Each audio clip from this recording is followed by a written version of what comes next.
TMC అధినేత్రి Mamata బెనర్జీకి మరో shock తగిలింది. TMC Rajya Sabha సభ్యురాలు సుష్మితా దేవ్ తన పదవికి రాజీనామా చేశారు. ఆమె బీజేపీలో చేరే అవకాశం అయితే కనిపిస్తోంది. ఇటు అస్సాం సీఎం హిమంతతో ఆమె భేటీ కానున్నట్లుగా తెలుస్తోంది. ఇప్పటికే టీఎంసీలో రెబల్స్ బెడద పెరిగింది. తొలుత ఎమ్మెల్యేలు, ఆ తర్వాత పార్లమెంటు సభ్యులు వరుసగా తిరుగుబాటు చేస్తున్నారు. కొద్ది రోజుల క్రితమే ఇటు రాజ్యసభ ఎంపీ సుఖేంద్ర శేఖర్ రాయ్ పదవికైతే రాజీనామా చేశారు. అటు 28 మంది లోక్సభల్లో అంటే 20 మంది ఎన్జీఏ మద్దతిచ్చారు. మరోవైపు 58 మంది కూడా ఎమ్మెల్యేలు మమతపై తిరుగుబాటు చేశారు.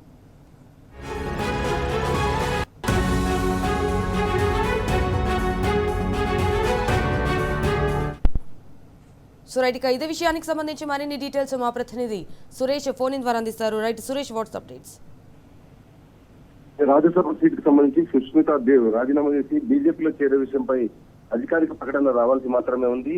సంతోష్ మాజీ కేంద్ర మంత్రి కుమార్తె, అలాగే అస్సాంలో బలమైన రాజకీయ నేపథ్యం ఉన్నటువంటి సుష్మితా దేవ్ తన టీఎంసీ రాజ్యసభ పదవికి రాజీనామా చేస్తూ ఆమె ముందుకెళ్తున్న సభ్యత్వం రాజీనామా చేసినట్లు తెలుస్తుంది. రాజీనామా అనంతరం ఆమె బీజేపీతో చేరేటువంటి అవకాశం ఉన్నాయి. ఇప్పటికే టీఎంసీకి చెందిన రాజ్యసభ సభ్యుడు శేఖర్ రాయ్ కూడా తన సభ్యత్వానికి రాజ్యసభ చేయడం జరిగింది. రాజీనామా నేపథ్యంలో రెండు పడవలపై ఒకేసారి ప్రయాణించడం సాధ్యం కాదు. దేశ ప్రయోజనాలు, అభివృద్ధి, రాజకీయాల వైపు అడుగు వేయాల్సిన సమయం వచ్చిందని ఆమె వ్యాఖ్యానించడం జరిగింది.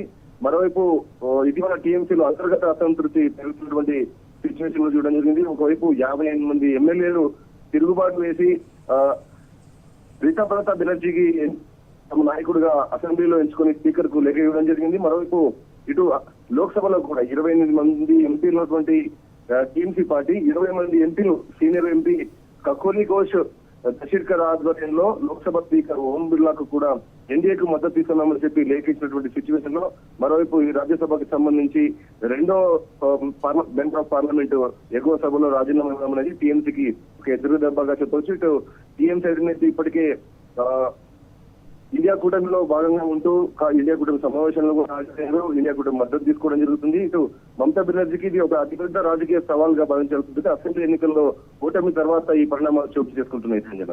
Okay, all right Suresh, thank you for the updates.